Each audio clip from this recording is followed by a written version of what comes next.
This is the Northwood Report on ESPN WestPalm.com, taking you through everything that is Seahawks sports. Now, here's Jeremy Marks-Peltz. All right, welcome on into the Northwood podcast, the Northwood Report here on ESPN WestPalm.com. Jeremy Marks-Peltz with you, as we're with you every single month here on ESPN WestPalm.com with the Northwood podcast, of course. We also have Northwood men's basketball every single home game, an exciting Rappaport holiday tournament as well. So we will touch on that in just a second. But first things first, we introduce our guest each and every edition of the Northwood Report. He is the jack of all trades, Chris Kendrick, at @CKendrick86 on Twitter. He knows everything about Northwood sports. He's the sports information director for all of them. Not just the big ones, all of them. Yep, every one we got, Jeremy. Every one we've got is big, too. And he also happens to be a New England Patriots fan. Now, I will just give you a second here because you were unleashing some venom as a Patriots fan. Not only were you upset about the loss of the Dolphins last week, but you were unleashing some venom. What got you in such a huff? Well, I had the privilege of going to last week's game. It was a great game, but it was also my first time in Dolphins Stadium. And I had some friends warn me, the Dolphins fans, they can be a little bit rowdy and all that. And, I've heard teams talk about that before. But as a Patriots fan, being from Boston, I've seen my fair share of rowdy crowds.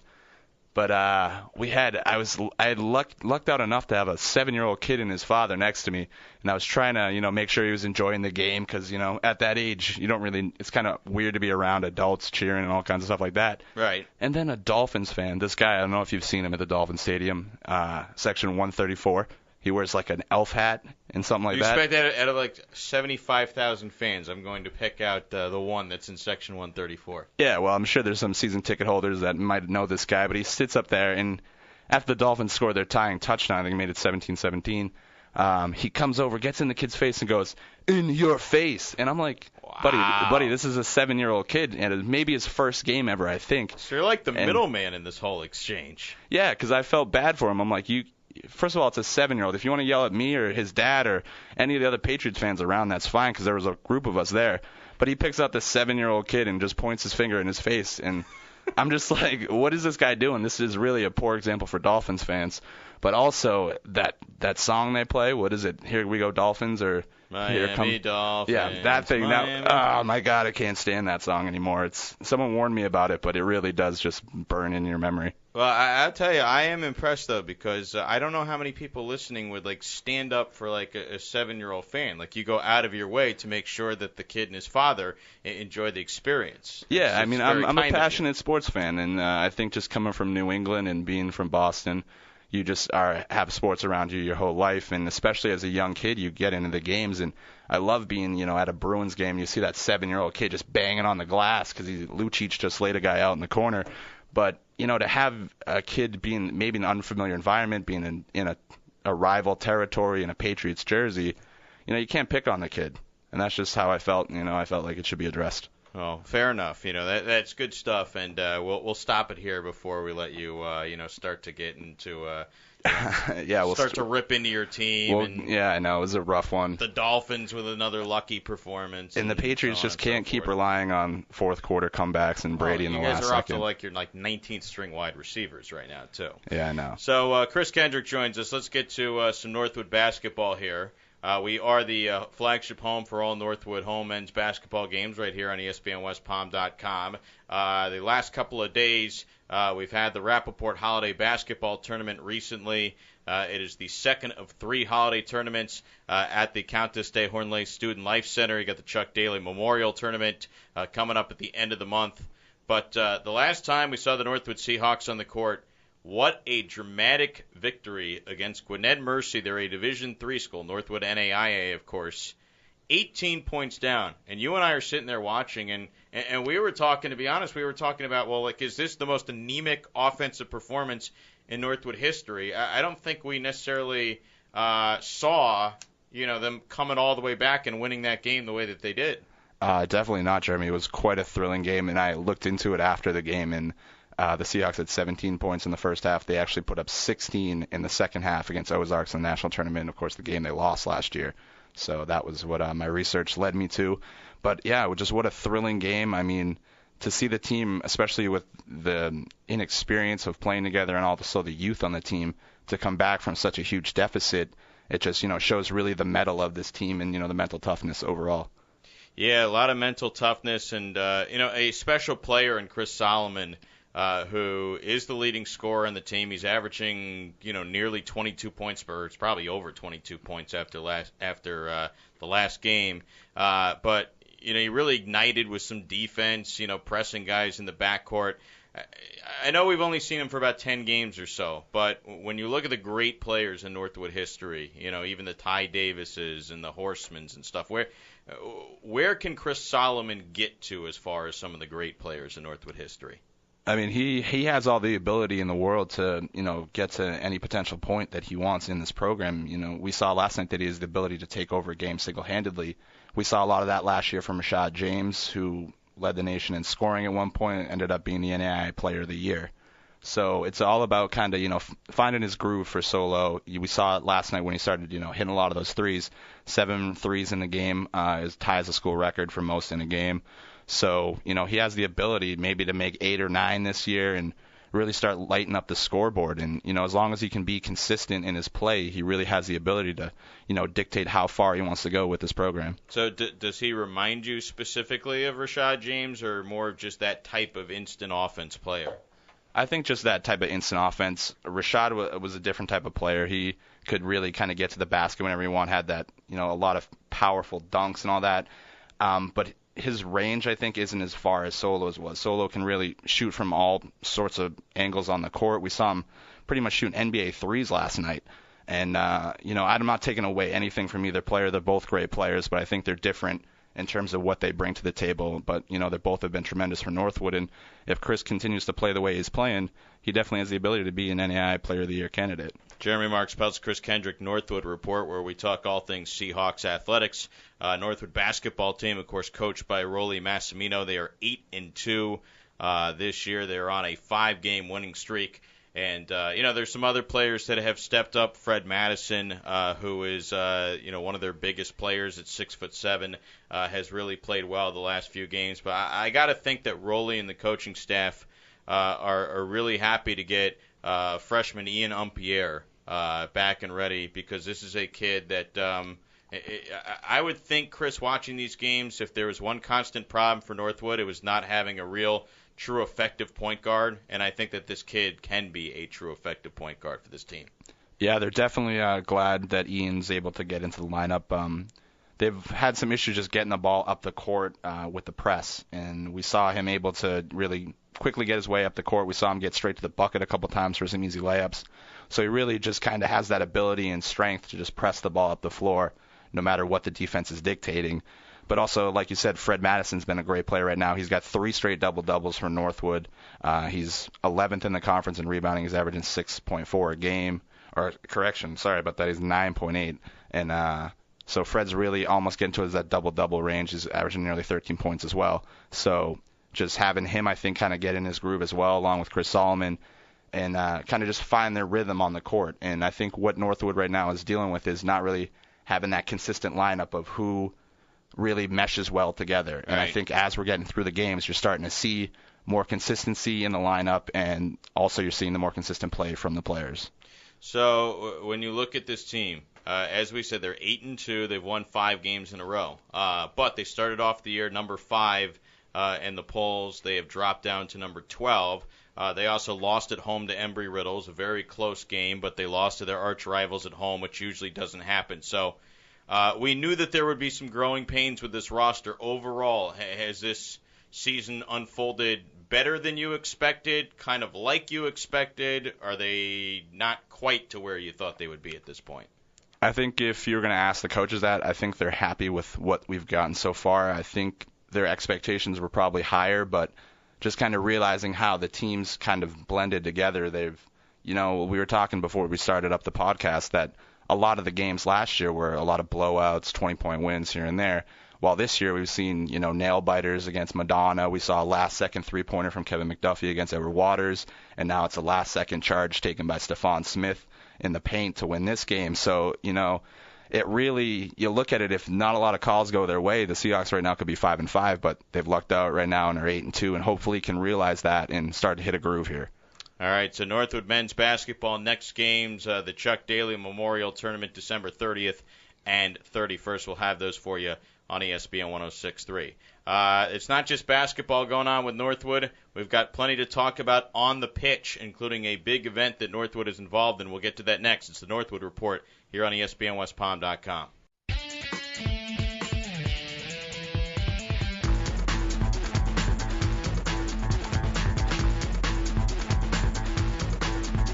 Welcome back to the Northwood Report. Jeremy Marks-Peltz, rejoined by Chris Kendrick, the authority on Northwood athletics, here as it is the Northwood Report on ESPNWestPalm.com. I hope I don't keep saying that and give you a swelled head. No, it's all right. I'm glad to get the appreciation when I can get it, because honestly, sometimes you don't. So thank you, Jeremy. I appreciate that. Let's hope that some certain other people aren't listening when you say that. Just only kidding. Soccer going on. Women's soccer. We thought that they may be a national championship team. They went to the Final Four. Fell a little short, but a heck of a season for the women's soccer team, and a heck of a season for the star player of the women's soccer team who got a big award recently. Yeah, Helen Linsky was named the NSCAA, which is the National Soccer Coaches Administration. She got named their NAIA Division Player of the Year, so that's a big honor. She becomes the first Lady Seahawk to take home that award. And, of course, you just look at Helen's career, and it's pretty much just the icing on the cake for her. She's Northwood's all-time leader in goals, points, and assists, and has been a 4-time All-American, was recently just another first-team All-American. So really for her, it's just, it was just a great honor for her to finally be able to take home, a Player of the Year recognition. And, this whole team really making it to the Final Four was just a real thrill for them. The program has just excelled to just some real highs this year. And a lot of that's built on the senior foundation, which included Helen Linsky and Matilda Ojinami, Joanna Markstrom, Maria Tornquist, and Valentina Augustinon. And these players have really helped take the program to new levels, which, of course, this year led to their first Final Four appearance. And, it's just really built that foundation where now Coach Dunn really can just go get players to replace the parts of this vehicle that is the Northwood women's soccer program, right, and just kind of, hopefully maintain that ability to consistently not just make the NAIA tournament, but to, push their way into it and hopefully get to that national championship game. Yeah, a lot of players that they'll have to replace next year, but as you said, it's just been a constant factory of churning out, depth after depth for the women's soccer team. How about men's soccer? Northwood partnering up with our friends at the Palm Beach Sports Commission for a huge event. Actually, two huge events at the end of 2014, the end of 2015. Yeah, we're glad to be partnering with the Palm Beach Sports Commission to actually host the NAIA National Championships here in South Florida. The event's going to be hosted at the Seacrest Sports Complex over in Delray. Northwood is partnering with the Palm Beach Sports Commission.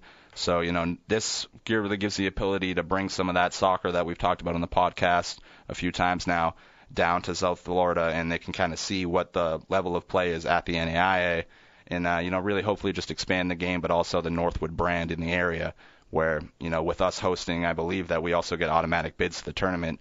So hopefully our team can really rally around this as well and start building their foundation like the women's soccer program has. And I imagine that people that are listening right now are wondering, hey, how can we get tickets, and how hard are tickets going to be to come by for an event like that? I'm not sure what the ticket situation is. I'm sure there'll be plenty of tickets available. I was at the NAIA women's soccer tournament this past week, and it was a great event over in Orange Beach, Alabama, and we hope to host a similar event to that caliber. But, tickets are available at the gate at the, right, day, and I think the best way for people to do this is to purchase an all-tournament pass. That allows you to go to any game you want, anytime you want. So you never know when you find some free time during that whole week of soccer where maybe you want to go, and instead of paying each game rate, you can save some money by just purchasing an all-tournament pass. So you get the women's soccer team with the Player of the Year. You get the men's soccer team in Northwood partnering up with the Palm Beach Sports Commission to host the NAIA Soccer Championships the next 2 years in Delray Beach. Jeremy Marks-Peltz, Chris Kendrick wrapping up the Northwood report. We are in winter right now. I know it doesn't feel like that in South Florida. I know. I'm going up actually to Montana on Sunday for a Sunday little holiday break. So Yeah, I'm glad to get in a little cold actually. It's weird. The holidays with no snow around. It just feels weird to have palm trees with lights on them instead of Christmas trees or evergreens. But right. No, I hear you. I hear you. A lot of people feel like that. I'm definitely not one of them. But I'm born and bred Miamian, so. I understand. Yeah. Snow is a completely foreign object to me. Glad to bring out the snow jacket for a week here, but I'm sure I'll be glad to come back and get in some warm weather as we head towards those spring sports. Absolutely. So when you come back and as we head towards those spring sports, it is definitely not too early to be thinking about what's going on with those spring sports for the Northwood Seahawks. Yeah, so I'll just run through the list real quick. We've discussed before women's golf ranked 7th preseason NAIA poll. They kick off their spring season February 9th, the Flagler World Golf Invitational. Men's golf also ranked preseason poll. They're number 14 in the nation. They'll be kicking off at the SCAD Invitational February 3rd. So that'll be a lot of Sun Conference teams involved with that event. So the Seahawks will be able to gauge themselves in conference play pretty early out. Track and field. We got to kick off our inaugural event. Is going to be January 17th. They're competing in the Jimmy Carnes Indoor Invitational at the University of Florida. So that'll be a historic day for Northwood there as our track team makes their first competes in their first ever event. And then we got tennis. We'll be kicking off here soon. They just hired Keith Robinson as our new coach. He has a lot of experience on the USTA and ITA tours. So he'll be, helming the team this year, and both of those squads advanced to the NAIA National Tournament last year. So hopefully they can, continue their success. And they were, bringing back a lot of players. There weren't seniors on either squad, so they should look to go deep again this year. And then I know you're excited. I'm excited. Baseball season's coming around the corner here. Talking to one of the coaches yesterday. Yeah, Eddie Reyes. He's our new assistant baseball coach, and he has some experience. He played at St. Thomas and the University of Miami, and then ended up in the Marlins organization for a little while. So he's joining the coaching staff along with Rick Smoliak, who's been our at the helm of the squad for 15, 20 years now, so he's been there for a while. And they're opening up the season against Clearwater Christian on January 31st at Northwood. So come on out to the field if you're craving some baseball here in late January, early February.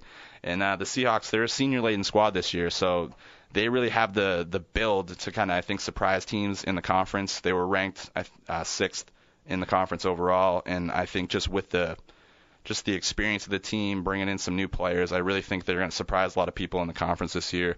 So, again, we also had Kurt Hilgenberg. He was named the captain for the first time in a decade. The Seahawks have a captain on the bench, so hopefully look for him to kind of bring some leadership and, again, just have this senior squad surprise some teams in the conference. And that's pretty much it for our spring sports.